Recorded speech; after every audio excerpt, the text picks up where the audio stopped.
Hello everyone and welcome back to Let's Play Banjo-Kazooie. In this one, we blow up a boat, get bit by a slime and generally hang out with a box. Of course we're back in the second part of Rusty Bucket Bay. Once again doing post-commentary, hopefully for the last time this time. Issues should be fixed as of next recording session.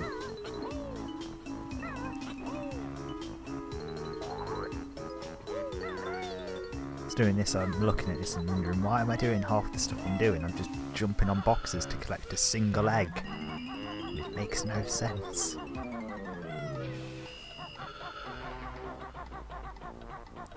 See, like, we have no idea where we're going. We fall in here. But it's a happy little accident, because we realise, hang on, we're supposed to head in this flooded warehouse, actually. Not that I know what I'm supposed to do in this warehouse. But you start to wonder if I'm supposed to come in by the window. Which you do know, because you can smash the window and drop in.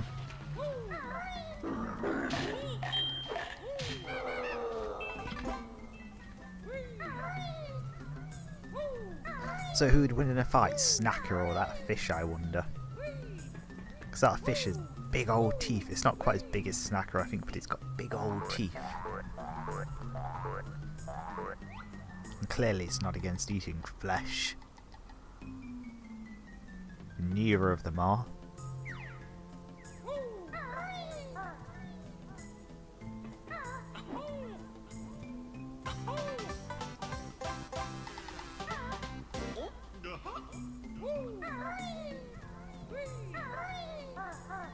So we're aiming for this life for some reason. We're aiming, there's a life up there, like we need all the lives. Of course we don't get it. So screw you, Mr. Sly, we don't need your life, we've already got a life with cool adventures and friendship.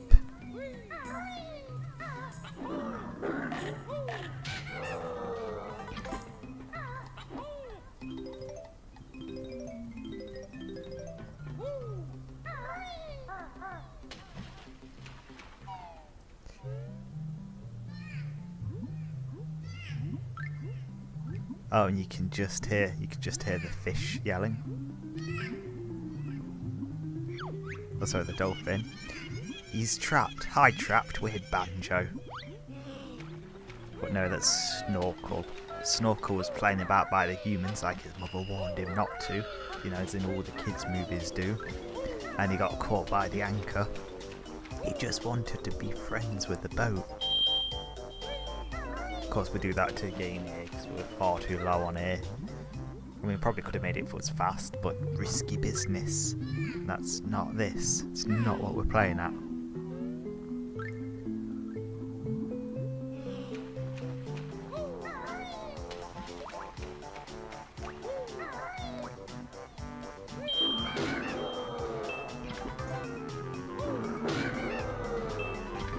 And we enter a gauntlet. And surprise, there's one final one that just breaks through the wall. No, there isn't. This game's far too easy for just like surprise attacks. Surprise slimes. Of course, we iframe from ground pound.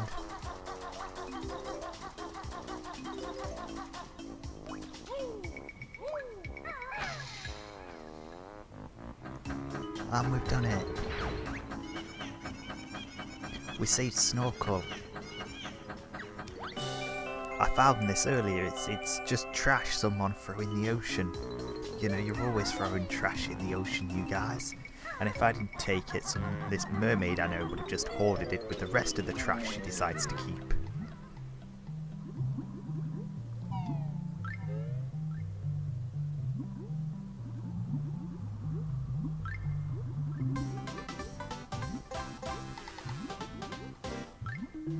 Still, it's another jiggy. Oh, the jiggies.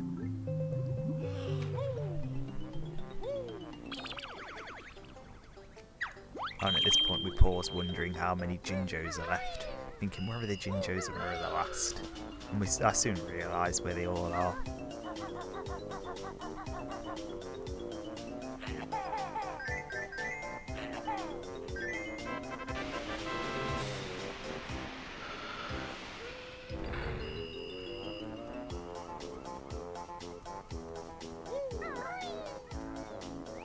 we've got shipping containers. Probably wasn't a safe idea to head in shipping containers. Who knows what was in there? Drugs, people, homeless.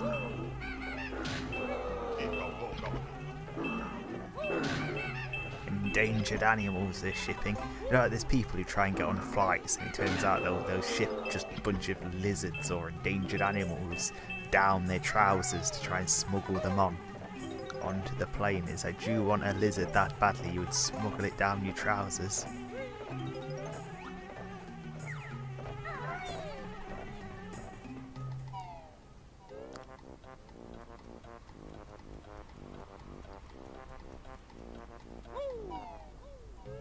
There's a snake in my trousers. Which I'm pretty sure is a very real news story that's actually happened multiple times.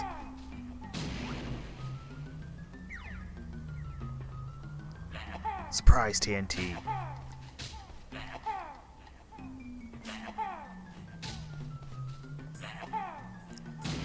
Yeah, if you don't snipe those guys, or at the very least if I don't snipe those guys, I'm getting blown up. Just no help in it. They're just gonna charge. Oh, and this is where we take a good look at these, because Banjo, look at how ripped he is in these statues. He's a unit.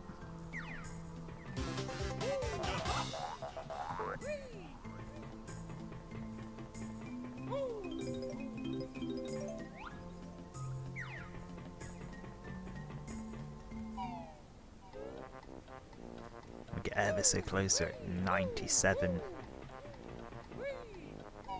97 notes out of the full 100. Which is more than enough actually at this point to beat the game. I'm pretty sure we can open up some of the last doors with the amount of notes we've got in a minute. Very least it's the next 2 doors so far.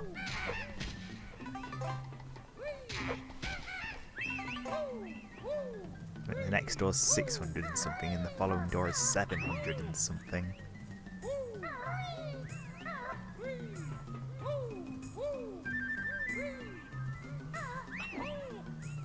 We can just hear a little Jinjo boy. It's like, whistle. I can't whistle. But it's whistle, whistle, come find me, guys. I'm hiding somewhere. I'm the Jinjo hide and seek champion.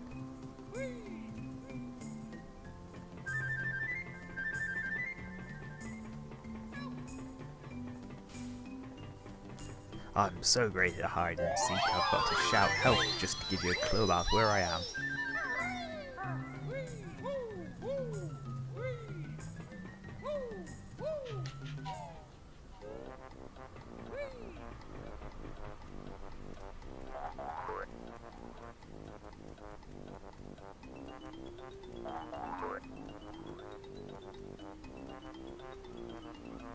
And this is where we realise you can't advance from here. There's the numbers on the ship. See, this is where I've realised where the numbers on the ship are, and they relate to the whistles from the last part.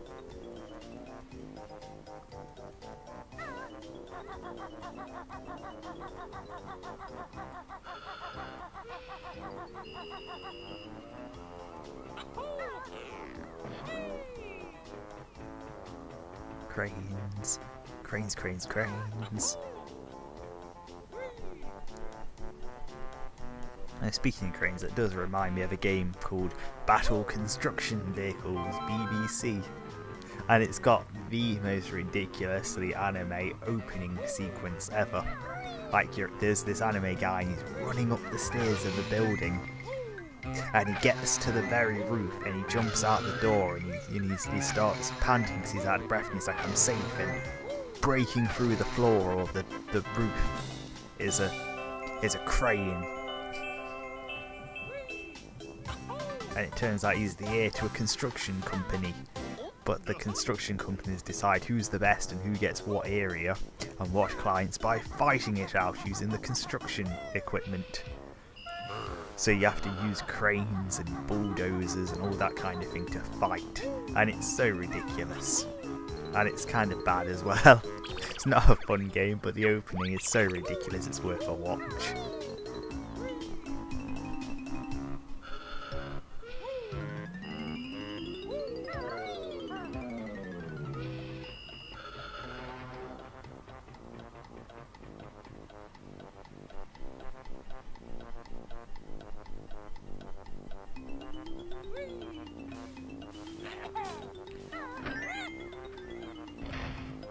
Boom. In 30 seconds that ship will be in the bottom of the bay.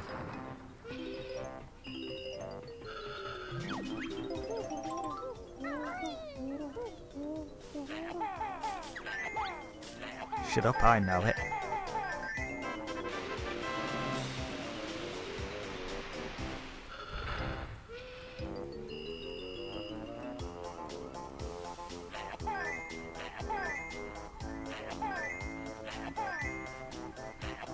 Right, at this point we're conserving the eggs because we're going to need them soon enough.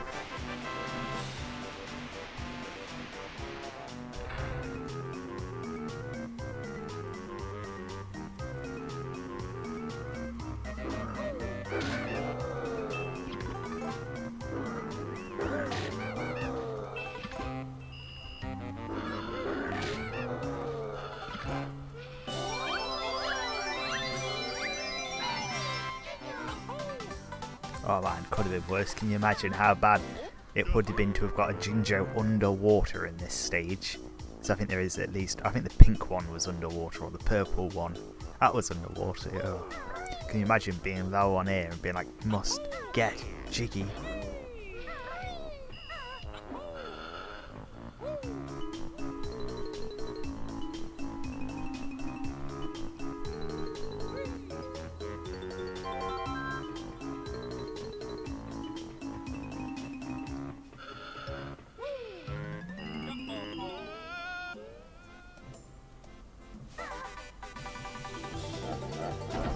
So I was trying for a speedrun strat here that I only very, very vaguely understand, I think. Or if you jump in fast enough, you can just outright destroy it and get the jiggy. But, you know, I was either not fast enough or I was doing something wrong, because as I said, I didn't understand the exact strat. As a speedrunner, I am not. So instead you just machine gun the boxers and their children and their children's children, and then you don't speak to their children or their children's children ever again. But they do have the most adorable little shocked faces when you hit them. You hit them and their eyes widen and their mouths go agape and the teeth disappear. And I move the camera there to try and demonstrate that. There you go. You hit me. I'm telling Mom. Well, tell your Mum she's dead because I hit her.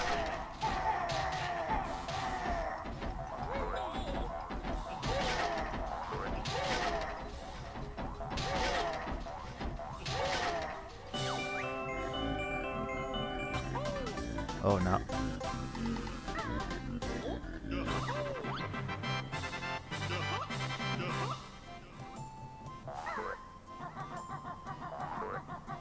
You're barred from here. You're barred from this ship. You and your children and your children's children for the next 3 months.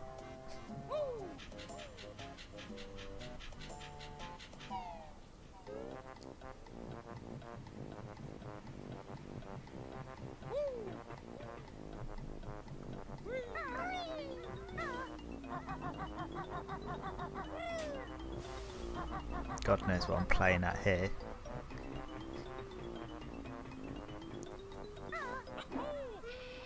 Like, for real.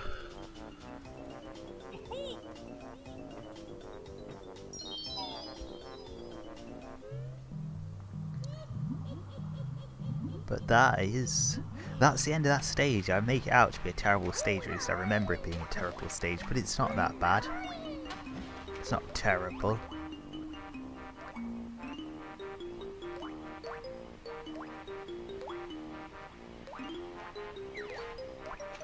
Now we work out where to go.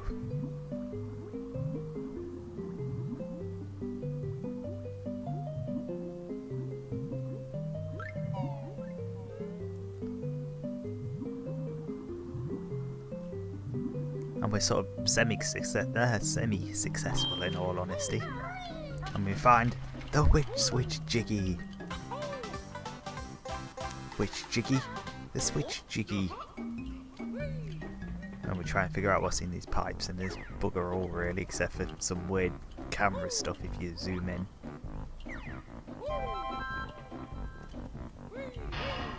But the inconspicuous pipe in the back leads onwards.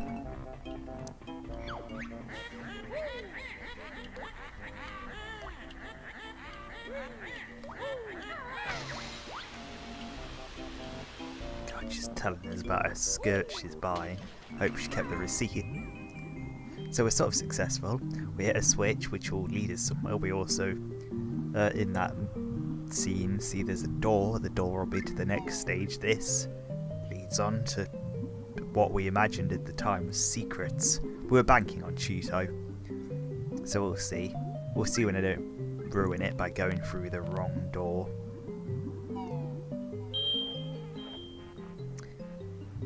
Oh, Banjo. The cutscene is just Banjo running.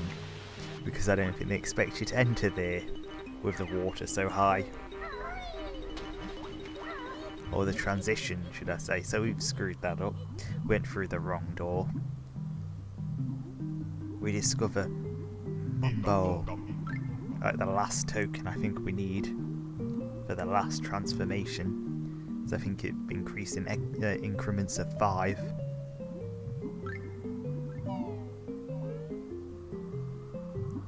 And we got no cool boat transformation, because I would have loved boat Banjo. Boat, boat, boat, boat, boat, boat, boat. Don't know what he would have done, but it would have been boats. Or a boat.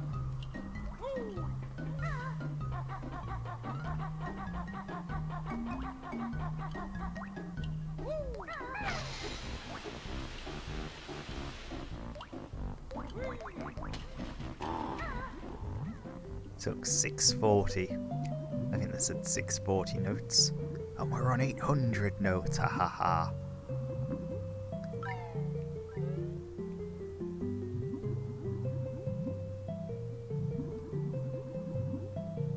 So this time we actually remember where we're supposed to go. Get the right door. And we see a bunch of pair of bouncing eyes. And to prove our hunch correct, we get Cheeto. And we get a new spell.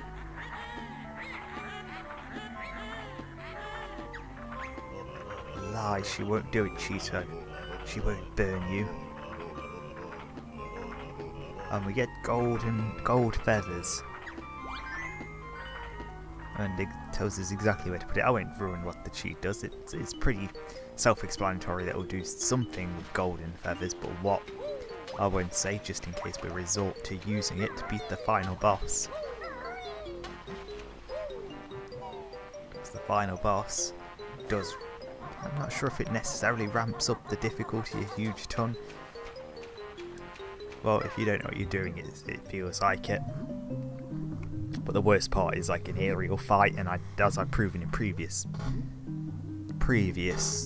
levels, I cannot dive bomb or beak whatever. Use the aerial charge move very well, and that's just a second way in. If you don't raise the water as a pumpkin, there's a second way in from the Mad Monster Mansion gate puzzle.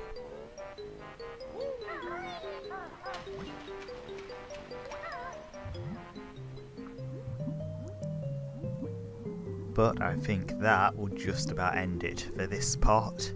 We unlock the gate, the door to the next world, and we do end up calling it there. That's how this goes. So